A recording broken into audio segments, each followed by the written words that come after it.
দেখুন মালয়েশিয়াতে তাদের ফেস্টিভ্যালগুলো কেমন হয়, বাচ্চারা, স্কুলের বাচ্চারা কী সাজসজ্জা দিয়েছে, ভালোই লাগলো দেখে। আপনারাও দেখুন, মজার মজার সাজে তারা সেজেছে। এখানে যদি এই অবস্থা হয় তাহলে আজকে টুইন টাওয়ারে কী হবে? টুইন টাওয়ারে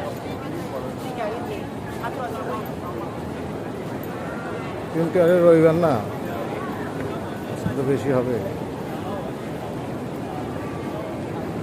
প্রোগ্রাম আছে আজকে বলা